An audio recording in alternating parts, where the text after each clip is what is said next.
बहू, हमने भी बच्चे पैदा किए हैं, लेकिन ऐसा चटोरापन कभी नहीं।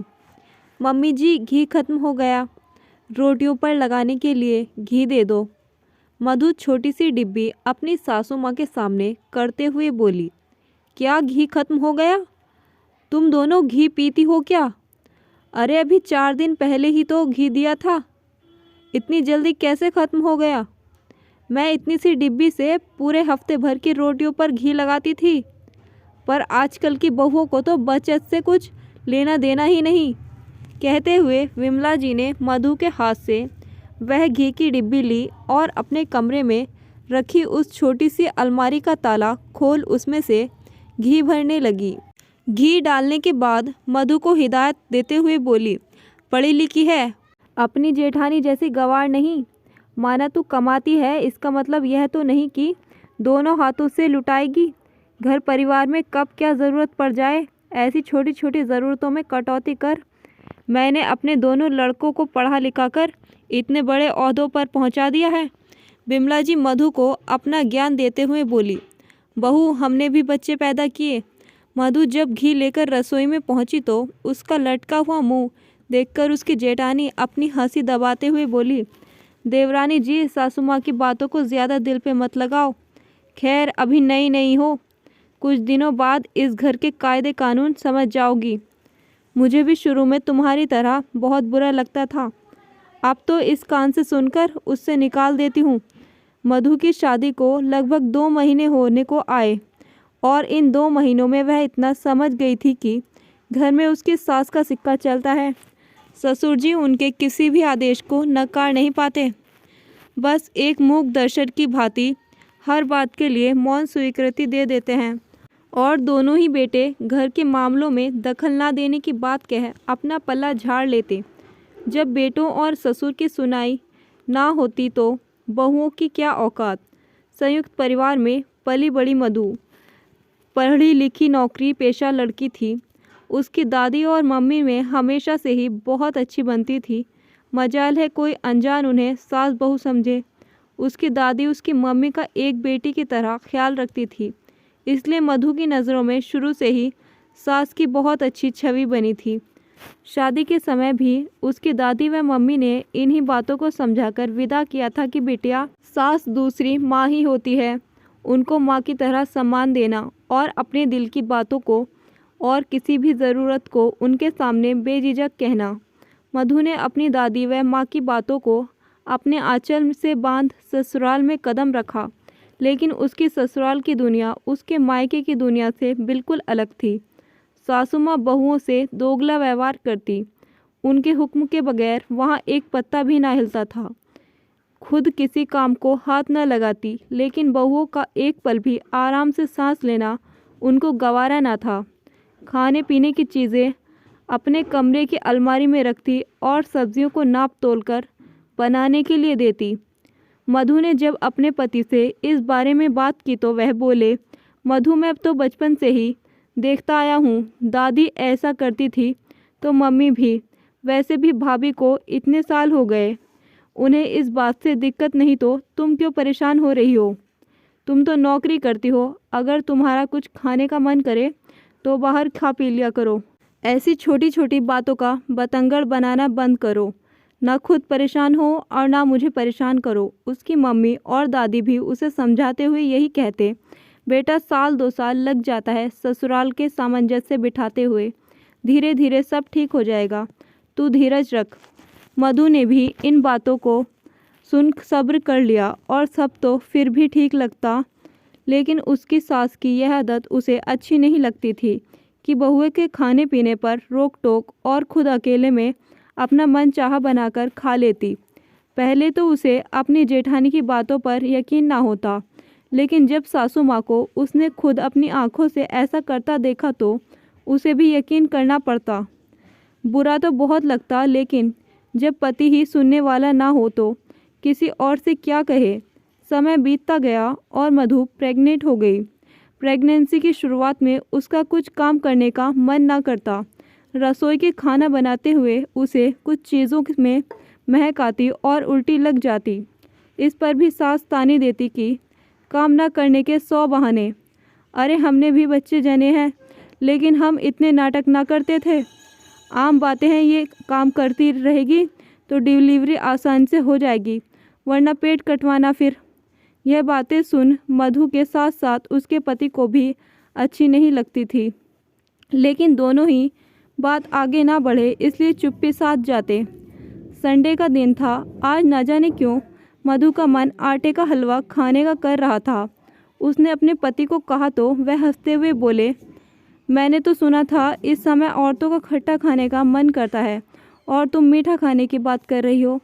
अब मन कर रहा है तो इसमें मैं क्या बताऊं? मधु मुंह बनाते हुए बोली, ठीक है यार, मैं तो बस मजाक कर रहा था। जाओ बना लो, मुझे भी बहुत दिन हो गए, दिन क्या साल हो गए आटे का हलवा खाए। मुझे तो आटे का हलवा बनाना ही नहीं आता। मधु मुंह लटकाते हुए बोली, भाभी बहुत अच्छा आटे का हलवा बनाती है, उनसे बनवा लो, मना नहीं करेंगी। बहना, हलवा तो मैं बना दूंगी, लेकिन उसके लिए घी तुम्हें सासू माँ से मांगना होगा, और उनका तो तुम्हें पता है ना। जेठानी उसे समझाते हुए बोली, इस समय मम्मी मना करेंगी, मुझे तो नहीं लगता।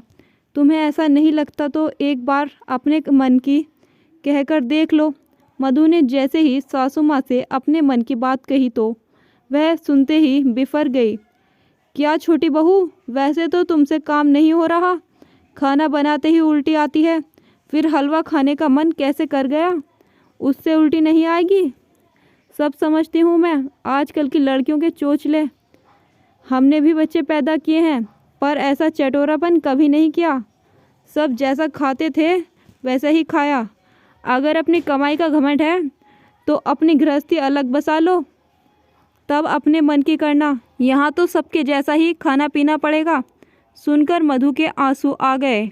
उसे अपनी मम्मी की याद आ गई थी कि सास दूसरी माँ होती है और उसे अपने मन की हर बात कहना। क्या माँ ऐसी होती है? वह जैसे ही मुड़ी, सामने उसका पति खड़ा था। माँ की तेज़ आवाज़ सुनकर आ गया था। क्या तू अपनी पत्नी की पैरवी करने आया है यहाँ? अपनी माँ का यह सवाल सुन उससे कोई जवाब देना न बना और चुपचाप अपने कमरे में चला गया। लेकिन आज उसे अपनी माँ का व्यवहार वाकई ही बुरा लगा। उसे खुद पर भी गुस्सा आया। क्यों नहीं उसने कह दिया कि माँ आप गलत हो। क्या बहुओं के खाने पीने पर इतनी बंदिश लगानी सही है? लेकिन अब सोचने से क्या फ़ायदा, जब कहना था तब तो कहा नहीं। इन बातों को अभी 4 दिन ही हुए थे कि ऑफिस में मधु की तबीयत अचानक खराब हो गई। उसने अपने पति को फ़ोन किया तो वह उसे डॉक्टर के यहाँ लेकर गया। डॉक्टर ने वजह बीपी बताते हुए उसे आराम करने की सलाह दी। मधु इतनी जल्दी घर नहीं जाना चाहती थी क्योंकि उसकी जेठानी 1 हफ्ते के लिए अपने मायके गई थी। उसके घर जाते ही पता था सासू माँ आराम तो क्या करने देंगी, उल्टे अपनी तबीयत सही ना होने का बहाना कर कामों में लगा देंगी। लेकिन पति के इस आश्वासन से ही वह भी छुट्टी ले लेंगे।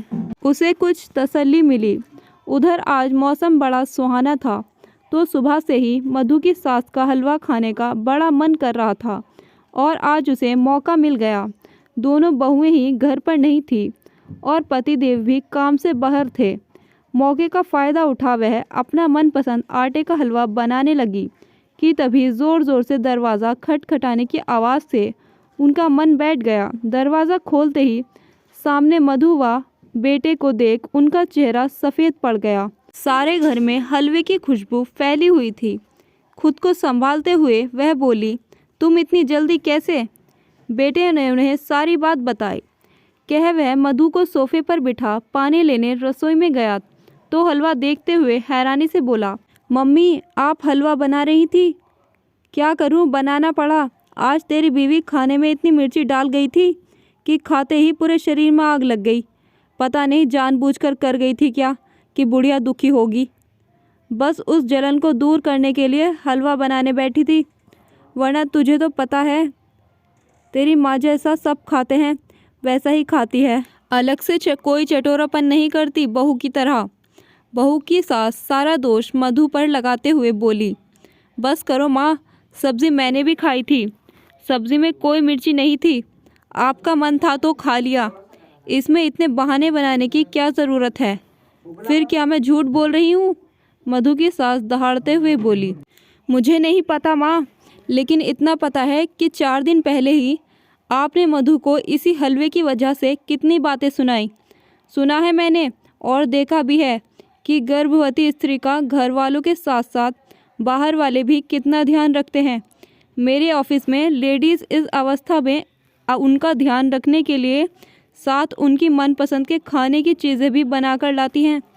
और एक आप हो कि शादी के इतने महीनों में शायद ही मधु ने कोई फरमाइश की होगी और उस दिन पहली बार आपको अपना समझकर कुछ मांगा तो आपने गैरों की तरह उसे धुतकार दिया और आज आपका मन किया तो अकेले बनाने बैठ गई और उसमें भी दोष मधु पर लगा दिया।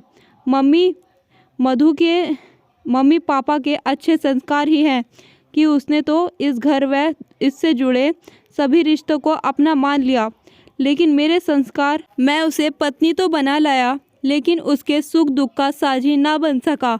हमेशा यही सोचता रहा कि माँ को बुरा ना लग जाए, लेकिन कभी यह नहीं सोचा कि मधु को भी बुरा लग सकता है। इस घर में मेरे पास तो माँ पिता भाई सब है, लेकिन मधु के पास तो यहाँ वो भी नहीं जिसको माँ पिता माना, वह सिर्फ नाम भर के।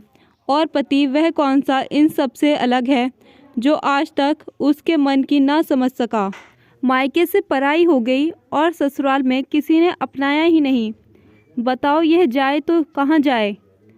लेकिन आज मुझे अपनी गलती का एहसास हो गया माँ। आज से मैं बेटे के साथ साथ अपना पति धर्म भी निभाऊंगा और आशा करता हूँ आप भी बहुओं को कम से कम घर के सदस्य का दर्जा तो ज़रूर दें। इसी में इस घर और हम सब की भलाई है। अगर ऐसा नहीं हुआ तो माँ, इस घर की नींव को दरकते देर ना लगेगी। आज पहली बार मधु की सास ने बेटे को विद्रोही रूप में देखा था। शायद वह समझ गई थी कि अगर वह अब भी ना संभली तो वह बहुओं की तो कभी बन ना सकी और बेटों की नज़रों में भी कमाई इज्जत ज़्यादा दिन नहीं टिक पाएगी। दोस्तों, क्या आप मधु और मधु के पति की बातों से सहमत हैं? दोस्तों, कहानी आपको कैसी लगी कमेंट बॉक्स में ज़रूर बताएं।